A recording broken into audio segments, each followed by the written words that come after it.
Anatomy. My avid interest in the human body began as a young teen, but it was so subtle. It began with tiny things, taking apart mechanical devices, remotes, electronics, even a bed. I was so curious, I just wanted to know what made up these things, what made them move, come alive, do what they do. It was such a fantastic mystery, pulling apart a computer to find millions of parts that hum and vibrate. The only problem is that I could never put the mess of bolts and bits back together. Eventually my parents got sick of me destroying things in the house, so they would buy me books to try and quell my unrestrained desire to pull apart objects. Sadly, that only subdued me for so long. After being hit, beaten and screamed at by my parents, I stopped until I started learning about the anatomy of animals. I think we've all squished spiders and killed ants. Whatever the reason may have been, it happened. I did this as a kid, but I never thought about cutting them open and taking a look inside them. It was a summer day. I was relaxing outside. Our dog Alex brought me a present, a rat.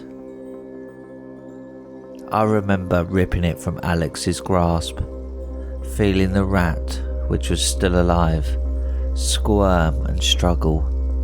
I would have thrown it away and forgotten about it, but I felt something, a pulse, a single heartbeat.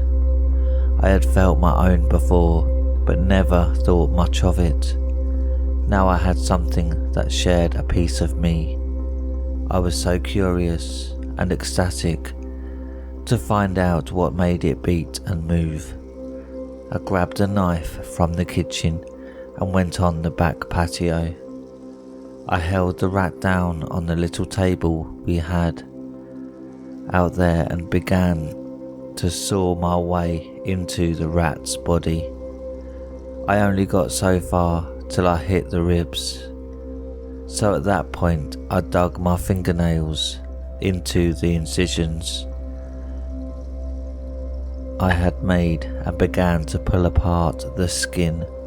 I dug further into the rat and pulled apart the ribs, snapping them and tossing them in the trash behind me. I had pulled apart almost all of its ribs, so I had a clear view of the rat's heart. I was amazed, but disappointed. In my haste, I had forgotten that I was killing it. The heart was still and broken, and I frowned. What point was there to look at it now? In my anger, I began slicing at random, tearing the rat to shreds and covering the table in guts and blood. After I could cut no longer, my anger ceased. I looked down at the bloody mess on the table and my hands. I heard the car on gravel and I knew my parents had come home. I quickly washed off the blood and tossed the bones and guts in the woods. Dissecting a frog. As I grew older, it grew to other things. I occasionally cut open a mole or squirrel, but I was always so careful. All I wanted is to see the heart beat, but every time I got that deep, the animal would die. I would grow frustrated and mutilate what was left of it.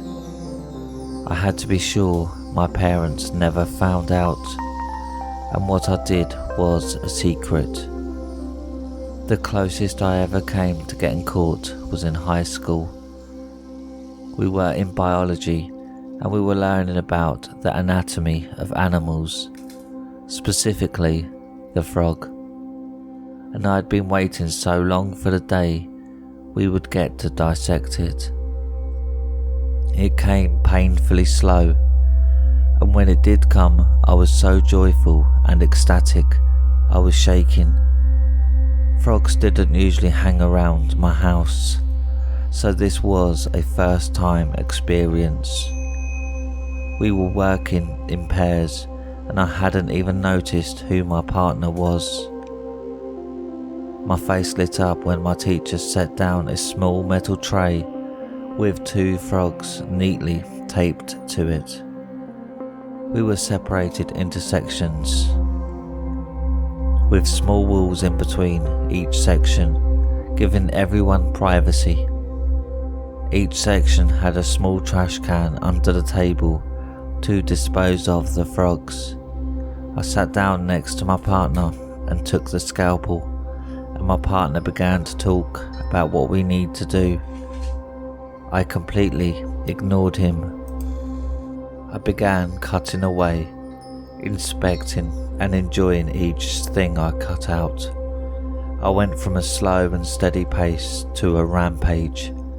I simply cut and cut, feeling a growing sense of bliss. My partner stared with complete disbelief at me, but I continued. Soon there was nothing left on the tray except the other frog and a pile of unrecognisable guts and pieces. I calmly dumped my bits into the trash can, walked up to the teacher and told her I had to go to the nurse. My partner never spoke to me again. But now, I can't contain it anymore. I went to medical school to try and become a surgeon, but I can't wait. This morning I called the cable company complaining about my TV acting up, and they sent a mechanic over. I told him that my TV was in the basement. I followed him down the stairs, and before he could ask where the TV was, I took a metal baseball bat and hit him over the head. I tied him to the bed and began to sharpen my butcher knife. When he came to his senses, I had just finished sharpening the knife. He struggled against his leather restraints as I brought the knife near his hand. Turning the knife sideways, I began to slowly peel the skin away. I'd given him painkillers, but the look on his face was of pure terror. He tried to scream out loud, but I had gagged him.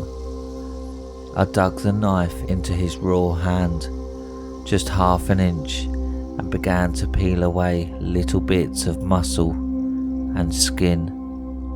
I had reached the tendons, and one by one I began to pluck them out. Each pluck sent a shock through his body, and finally I undid his hand strap. He tried to move his hand, but it hung limply. He was barely conscious now, so I gave him more painkillers.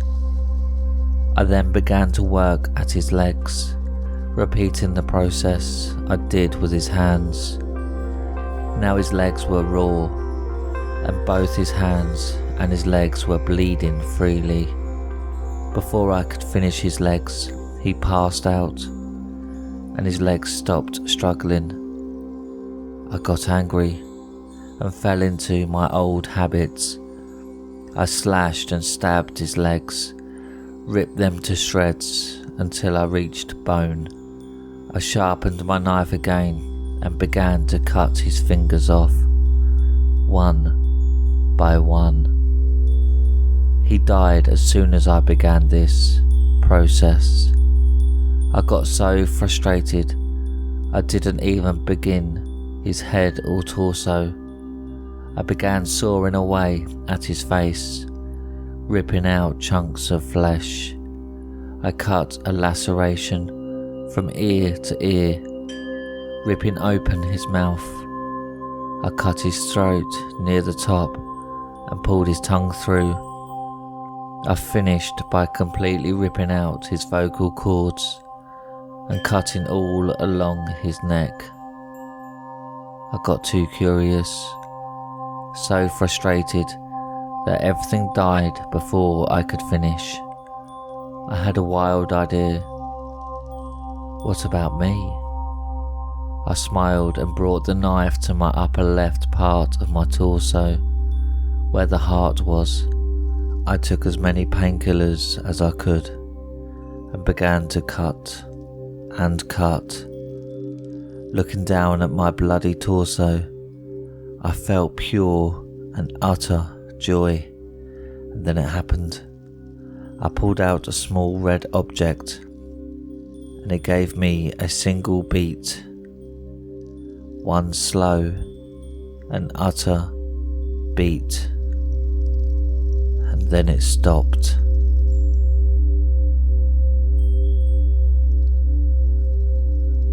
The end.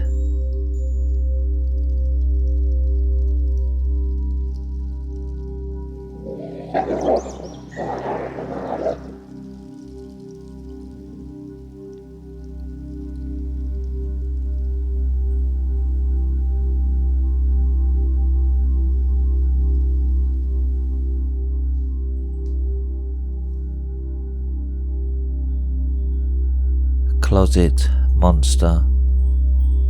An orb floated through the sky over the town of Stanley, Idaho. The unnoticed orb slowly descended on the outskirts of town. The orb opened up, revealing two yellow spacemen. The spacemen's 6 spidery legs clanked against the exit ramp as they left their ship with tools in hand. They went around behind the ship, pulled visors down over the red eyes, and began to mend the dents in the ship with their tools. As the aliens tended to their ship, a creature shrouded in darkness emerged from the ship and fled toward town. The otherworldly men finished the repairs, ascended the ramp and took off, none the wiser. The beast entered the sleeping town of Stanley. It used trees, bushes, and darkness for cover. It pointed its snout up towards the sky and sniffed.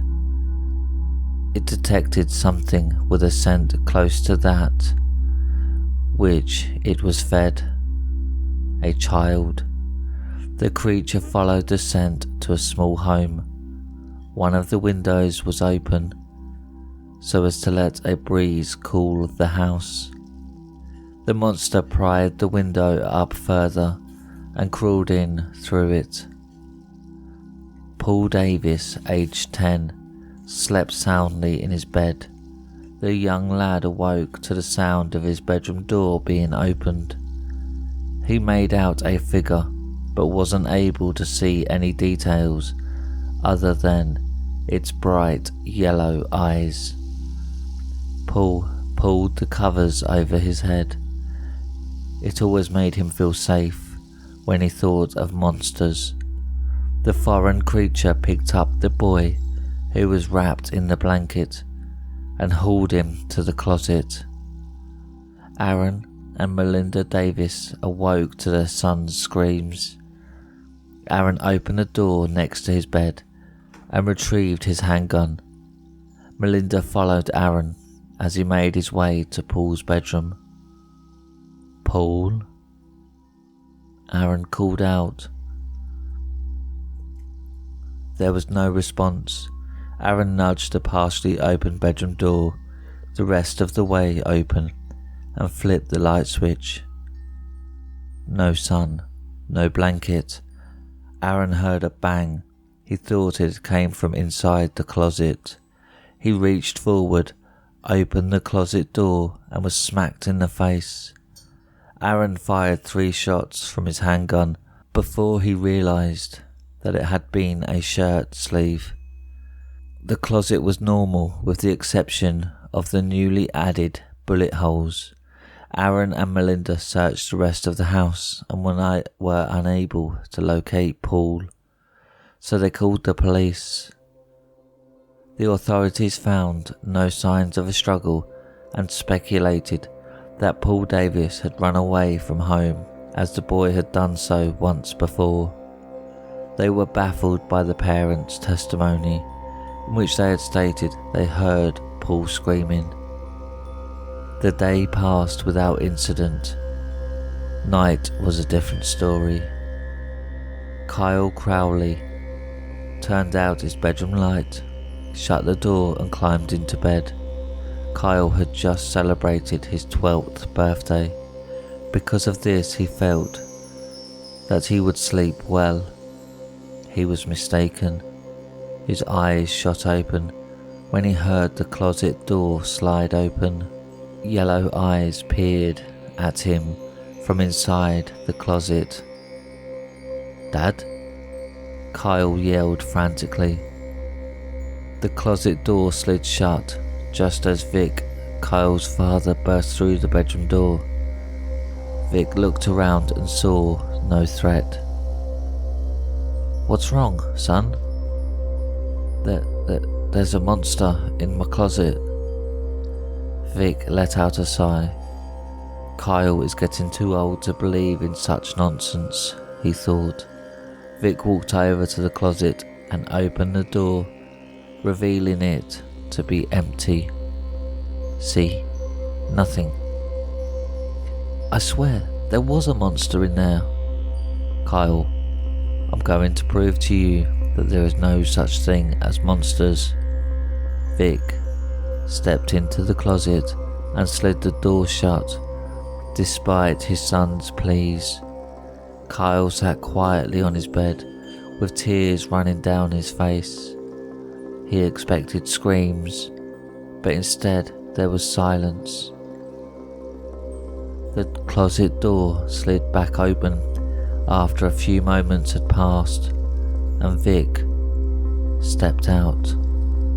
"Not a thing to worry about," Vic stated. "Dad?" "What is it? Can I sleep with you tonight?" Vic wanted to say yes, but he feared that if he did, his son would want to sleep in his room every night. "No, Kyle, you are 12 and it's time for you to let go and move past certain things. Good night, Kyle. I love you." Kyle didn't respond to his dad. He had just been given a death sentence. Vic turned out the light and shut the door.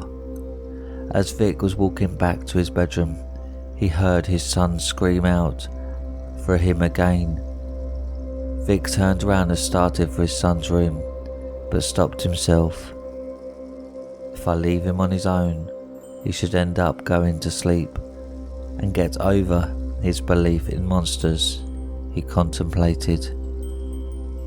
Monday morning rolled around and Vic went to wake his son for school. He opened the bedroom door and saw that his son's bed was empty.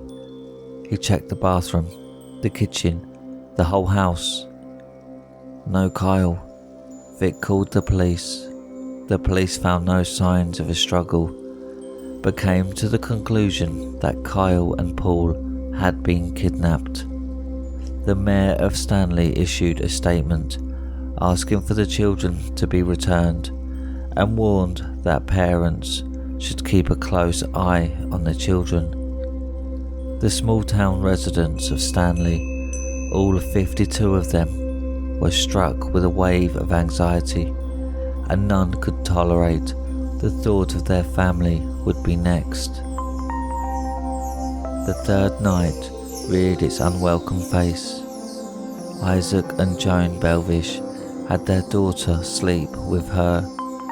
Bedroom door open. Although fearful, young Susie Belvish fell asleep at 10 p.m. Isaac was made alert by Susie's scream. He dropped his sandwich, stood up from his seat at the kitchen table, grabbed a steak knife and bolted for Susie's room. Isaac caught a glimpse of the beast's yellow eyes as it closed the closet door. Isaac grabbed the flashlight next to his daughter's bed with the intention of throwing open the closet door and using it to blind the kidnapper. Isaac put his hand on the handle and gathered his resolve. He threw the door open and saw that the closet was empty. In his grief, he slumped down onto the closet floor and pounded his fists against it. A part of the closet floor crumbled, revealing a passageway underneath the house. "Joan, call 911, he shouted before going into the hole.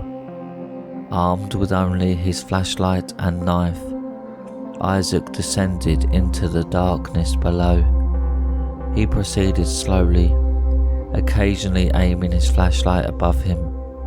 He walked quite a ways before he saw something that shed light on everything. Up above him, he saw a green, sticky substance that was holding something together above him. He struck it open with his fist and saw clothes. It was a closet. The thing was tearing holes and digging passages under closets and reconstructing the flooring. Isaac pressed on and came across small human bones. Child bones. "No," he gasped in a hushed whisper. Isaac began to sprint down the passageway. He turned a sharp corner and smacked right into the back of the beast, which knocked him on his butt.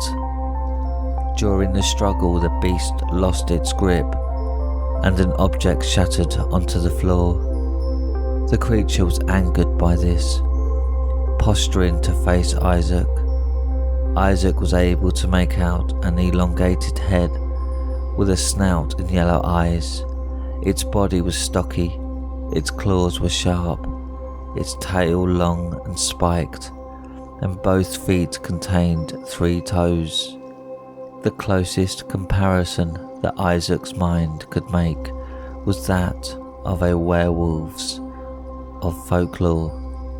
As the beast was turning toward him, Isaac was able to see what the beast had dropped: a half-eaten Susie.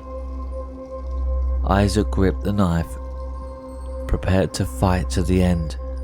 His flashlight rolled out of his hands as he was in the process of standing back up. The beam of the flashlight struck the beast's foot, causing it to disappear. The beast let out a mighty growl as it stumped its leg, hit the ground. Although solid, the beast appeared to be somehow constructed of shadow. Isaac dove for the flashlight.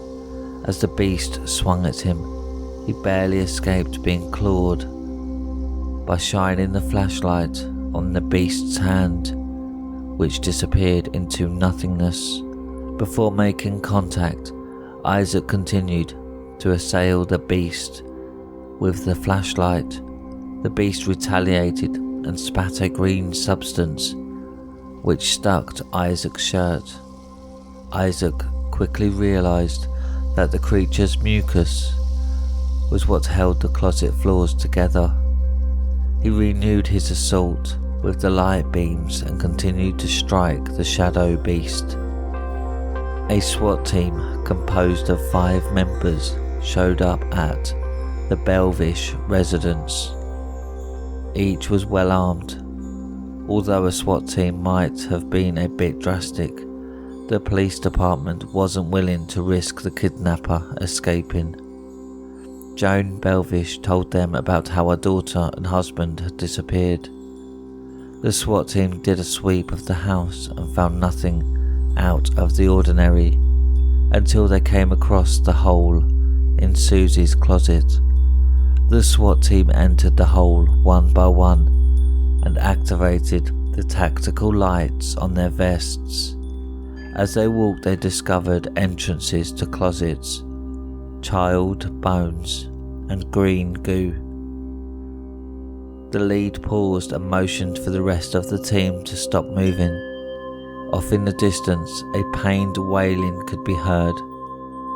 The SWAT team resumed with a firm grip on their guns and rounded a corner, and with an empty look in his eyes and a steak knife in his hand, he was ordered to drop his weapon and get up against the wall. He did not comply.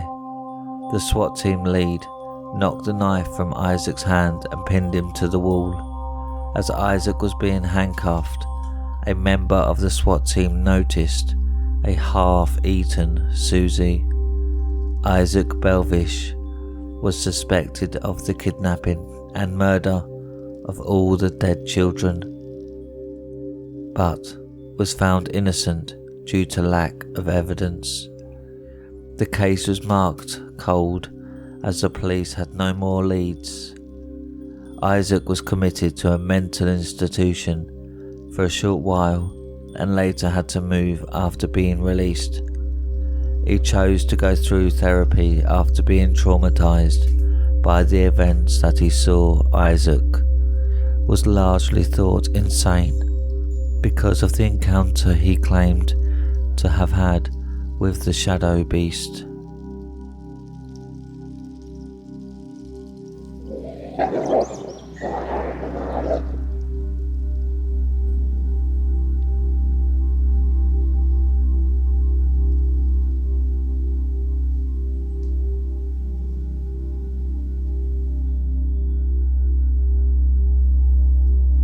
And that's it for tonight, my little hellhounds.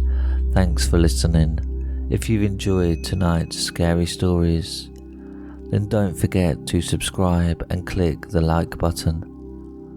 If you have any scary stories you want narrated on the channel, then submit them to Reddit r/homeofscares and follow me on Twitter at homeofscares. Now, good night, my little hellhounds.